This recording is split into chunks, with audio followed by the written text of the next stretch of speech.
어떻게 받아들일까? 경쟁은 발전을 이끄는 힘. 경쟁을 해야 발전이 생깁니다. 화살표. 2002년 한일 월드컵 한국 축구 4강 진출. 이것의 원동력은 과연 무엇이었을까요? 물어보고 대답하고 옆에 문답. 독자들로 하여금 관심을 유도하고요. 그것은 바로 한국 축구를 한 단계 끌어올린 히딩크 감독의 리더십이 아니었을까요? 여기에선 의문문의 형식을 통해서 자신의 주장을 전달하고 있다. 히딩크의 훈련 원칙은 무한 경쟁이었습니다. 네모, 즉 이 말인 거지. 경쟁했기 때문에 4강 진출할 수 있었다. 경쟁했기 때문에 성장할 수 있었다. 경쟁했기 때문에 발전할 수가 있었다. 경쟁 필요하다. 이거야. 그는 취임 초부터 두세 명씩 묶어서 늘 경쟁을 붙였습니다. 주전에 나가기 위해 남보다 한 방울 땀을 더 흘리며 최선을 다해야 했습니다. 그렇게 히딩크 감독은 선의의 경쟁을 통해 이거야 서로의 실력이 향상되도록 유도한 결과 한국 축구는 신화라 불린 기적을 이룰 수가 있었습니다.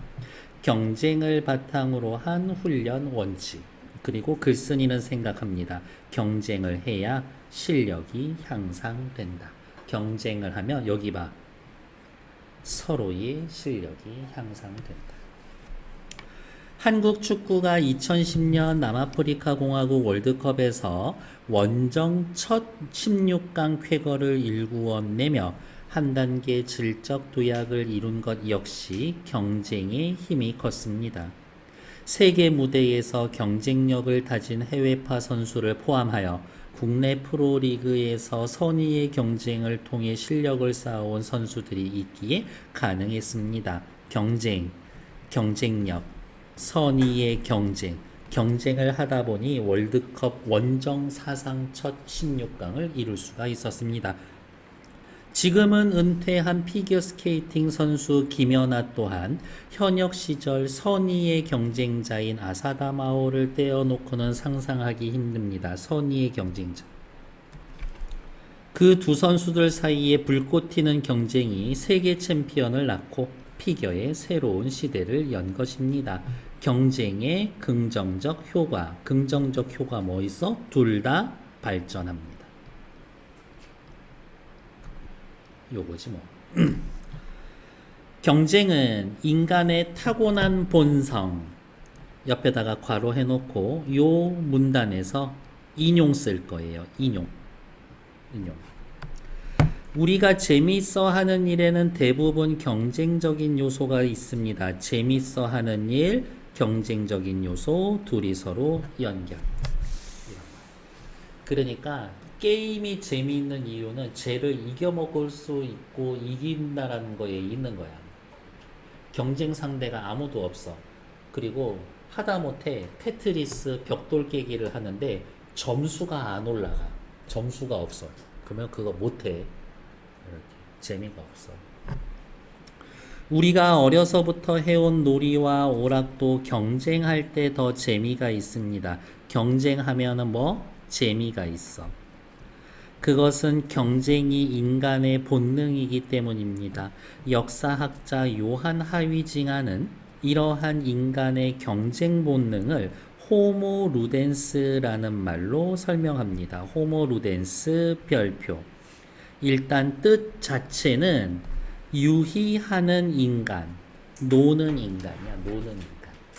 호모 사피엔스, 지혜로운 인간.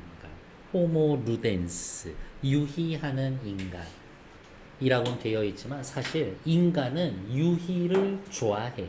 이거야. 그는 놀이하는 것이 인간의 가장 큰 특징이며 놀이하는 인간의 특성은 경쟁 본능과 밀접하게 연관되어 있다라고 보았습니다. 이렇게 동그라미 할까? 놀이, 경쟁 본능.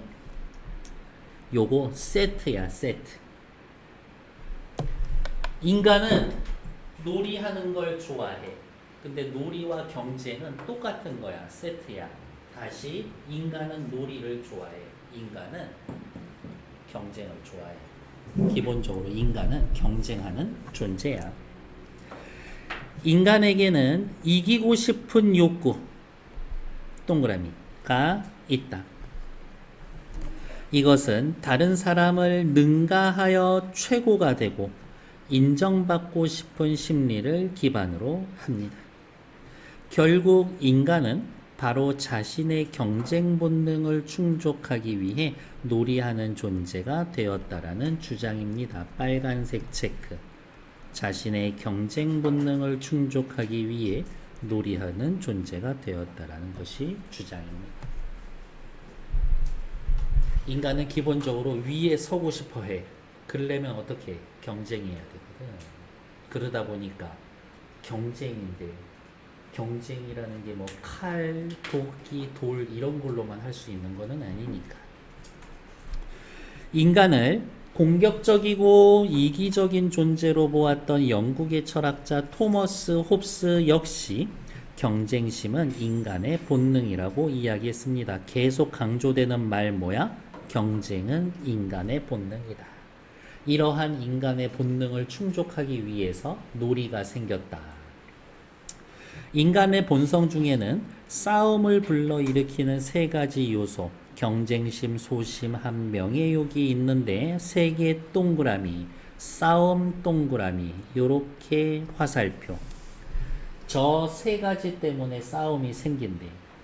그 중에 특히 경쟁심은 네모, 인간이 필요한 무엇인가를 얻기 위해 다른 사람과 투쟁하도록 만든다라는 겁니다. 경쟁심은 투쟁하도록 만들어. 이러한 점들로 보아서 다시 빨간색. 경쟁은 우리 삶에서 떼어낼 수 없는 불가피한 것입니다. 따라서 우리는 경쟁을 부정하는 게 아니라 야, 인간이 기본적으로 경쟁하도록 세팅이 되어 있는데 쉽게 프로그램으로 따지면 컴퓨터로 따지면 그냥 경쟁하도록 만들어진 기계 같은 건데 경쟁 안 할 수 있어? 안 할 수 없어. 그러니까 경쟁의 긍정적인 힘을 배우고 활용하는 지혜가 필요합니다. 그럼 이제 뒤에는 무슨 얘기가 나와야 돼?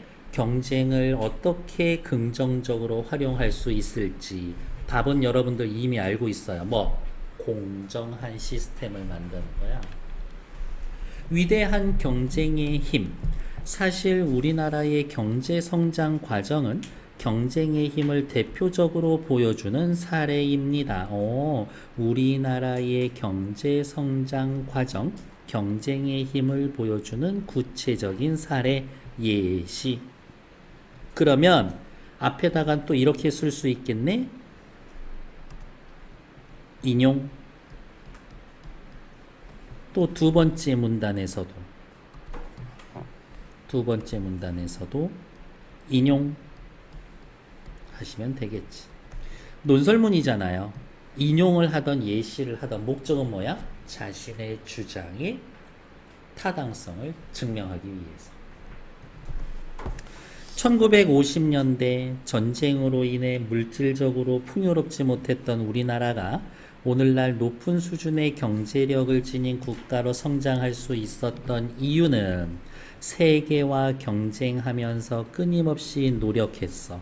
그래서 높은 수준의 경제력을 지닌 국가가 될 수 있었던 거지. 우리가 잘 먹고 잘 산 것도 다 경쟁 덕분이야. 우리 국민이 각자의 자리에서 선의의 경쟁을 다하지 않았다면 가정, 오늘날 우리가 누리는 물질적 풍요는 불가능했을지 모릅니다. 우리를 포함해 전 세계에서 지지하고 있는 자본주의 경제의 기본 원리가 자유 경쟁이기 때문입니다. 여기도 빨간색. 자본주의의 기본 원리가 자유 경쟁이다. 경제학자 애덤 스미스가 역시 인용. 이러한 자본주의 경제 원리 밑에다가 쓸까요? 뭐라고 쓰면 돼? 자유 경쟁을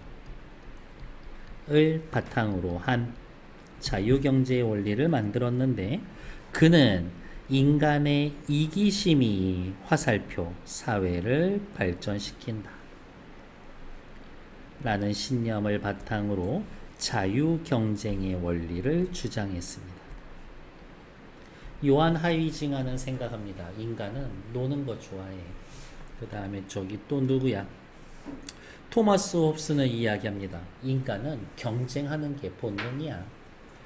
다음 애덤 스미스의 전제. 인간은 이기적이야. 출발점이 조금은 달라. 인간은 노는 거 좋아해. 경쟁심이 있어. 이기적이야. 하지만 목적은 다 하나로 뭉쳐. 뭐? 경쟁. 인간이 타인에 대한 동정심보다 자신에 대한 애정이 앞서는 존재이며 타인에 대한 동정심보다 자신에 대한 애정이 앞서는 존재. 이게 이기적인 거지. 이기심이지. 이러한 인간의 이기심을 인정하고 효과적으로 활용하면 전제. 개인과 사회 모두 발전시킬 수 있다라고 믿었습니다. 주장. 자신의 이익이 가장 중요한 인간들 요거 묶어다 놓으면 어떻게 발전시킬 수 있을까 고민을 했다라는 거지. 시작합시다. 자본주의 경제는 이러한 경쟁 논리 뭔데? 이기심을 활용한 경쟁 논리를 바탕으로 발전해 왔습니다. 점점 더 좋은 물건 갖고 싶어. 이걸 만족시키려는 기업 간의 자유 경쟁은 기술을 발전시키고 생산성을 향상시키는데 크게 기여했습니다. 경쟁 덕분에 니들 스마트폰 쓰고 있는 거라고. 이러한 경험을 통해 오늘날 자유 경쟁의 원리는 일반화되었고 자유 경쟁의 원리를 따르는 자본주의 경제도 그 가치를 인정받고 있습니다. 경쟁 필요합니다. 경쟁해야 합니까? 네. 안 할 순 없나요? 없어요. 왜냐고? 경쟁은 인간의 본성이니까. 경쟁 안 할 거야? 인간이 아니야. 이런 식으로 이야기하는 거지.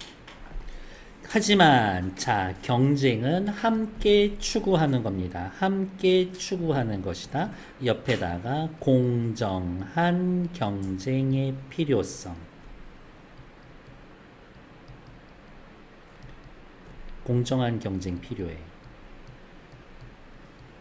그럼에도 불구하고 경쟁 그 자체를 부정하거나 경쟁 논리라면 무조건 반대하는 사람들이 있습니다. 옆에다가 빨간 걸로 쓸게요. 이 글 쓴 아저씨는 글 쓴 분들은 경쟁이 필요하다라고 이야기를 했죠. 경쟁 필요 없는데 예상 반론을 언급하고 그에 대해서 재반박할 겁니다. 이렇게. 저 말 자체가 중요한 말이야. 그럼에도 불구하고 경쟁을 부정적이거나 경쟁 논리라면 무조건 반대하는 사람들이 있습니다. 경쟁이 서로 적대시하게 만들어 인간관계를 해친다고 비판합니다. 야, 솔직히 경쟁하고 나면 사이 좋은 사람 있어? 다 사이 안 좋아지지? 효율성과 적자 생존의 법칙을 앞세운 경쟁 논리는 경쟁에서 탈락한 사람들을 도외시, 무시한 채 단어 뜻 잘 물어봅니다.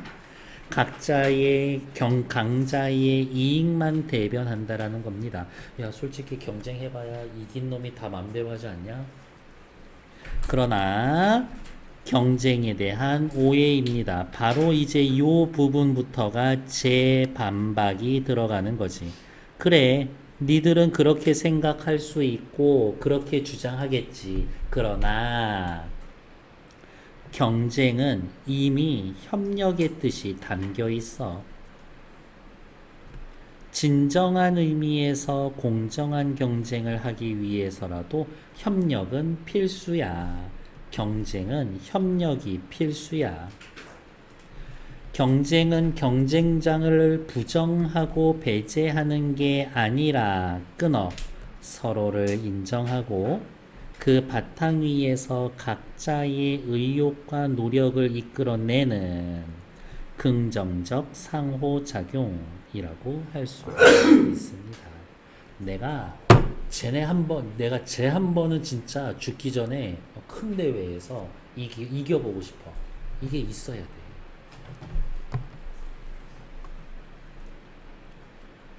요즘 자꾸 유도 봐서 그런가? 그 53kg 이하급의 그 허밈이 이렇게 귀여워. 이렇게. 독립운동가 후손이야. 이렇게. 요즘 사회를 가리켜 유독 경쟁 사회라고 부르며 승자와 패자를 가혹하게 가르는 약육강식의 비정함을 비난하는 사람들도 있습니다. 여기에서도 역시 어떻게 자신의 주장에 대한 예상 반론을 언급하고 있는 거지. 당연히 이거에 대해서 재반박도 나와야 합니다. 난 이렇게 주장해. 근데 그게 아니라고 니들 주장할 수 있겠지. 좋아. 하지만 그거 잘못된 거야. 동서고금을 막론하고 인간 사회가 경쟁 사회가 아니었던 적은 찾아보기 어렵습니다. 즉 인류의 역사는 경쟁의 역사야. 이거 경쟁 사회, 이건 그냥 인류의 역사이기도 하면서 인류의 본성이야. 인류는 처음부터 지금껏 각자의 이익을 위해서 경쟁해 왔어. 경쟁 안 하겠다고? 너 인간 포기하는 거야? 그 과정에서 운동 경기처럼 이게 중요하죠. 공정한 경쟁 조건과 규칙을 함께 발전시켜 왔습니다. 경쟁 상대가 승복할 수 없는 부정하거나 불공정한 경쟁으로는 지속적인 경쟁이 불가능함을 알기 때문입니다. 그렇기 때문에 경쟁의 룰이 생기는 거야. 우리 사회에서 경쟁은 앞으로 계속될 거야. 그러니까 경쟁을 할까 말까 선택하는 게 아니라 체크. 공정한 경쟁을 위한 방식에 대해 함께 고민해야 한다. 글쓴이의 주장. 경쟁 안 할 생각하지 마. 어떻게 공정하게 경쟁할지 고민해. 이거입니다. 다음 페이지. 빈칸 여러분들 잘 채워주실 거예요. 뒤로 넘어와서 학습활동 한번 봅시다. 글쓴이가 경쟁에 대해서 주장합니다. 첫 번째, 경쟁은 빨간색 아니에요. 얘네는 경쟁은 발전을 이끄는 힘이다. 예를 들면 한일 월드컵 4강 김연아 선수. 경쟁은 인간의 타고난 본성이다. 어디 있어? 요한 하위지마, 토머스 홉스, 애덤 스미스, 이 세 명의 철학자의 견해를 인용하여서 경쟁은 함께 추구하는 겁니다. 왜? 긍정적 상호작용이니까요.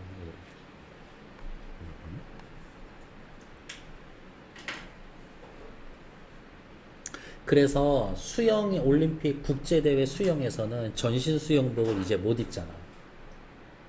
가난한 나라에서는 입을 수가 없으니까. 이렇게. 그 다음에 여러분 그 미식 축구 본 적 있어요? 감독들이 막 헤드폰 쓰고 얘기 막 듣고 그래.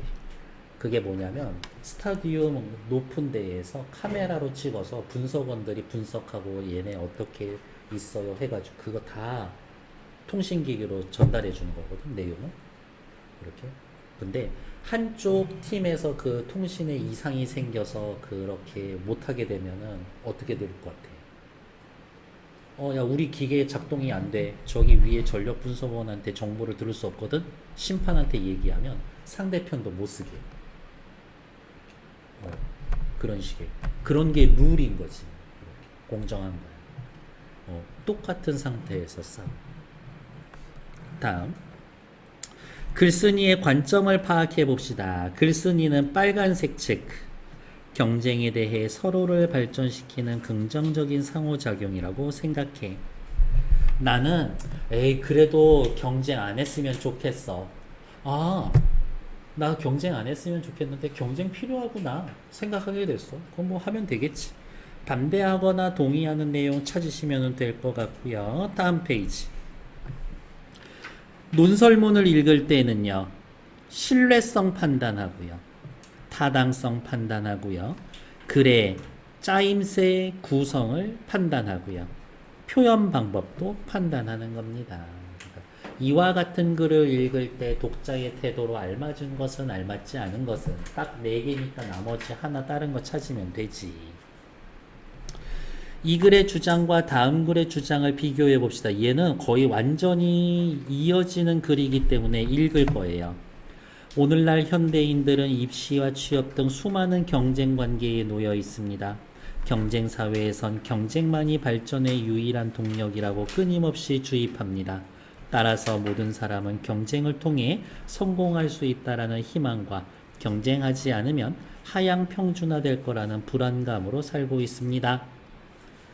하지만 경쟁과 연대 중에 무엇이 진정한 발전의 동력인지 살펴볼 필요가 있습니다.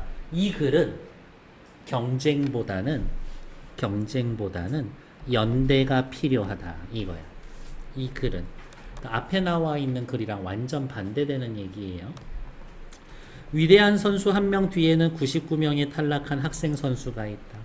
학생 선수가 10만 명, 이 중에 대학에 지나가는 건 10%, 직업 선수가 되는 건 그 중에 또 10%, 10%의 10%면 전체의 1% 뿐이다. 그러니까 1%를 위해서 99%가 중도 탈락해야 하냐?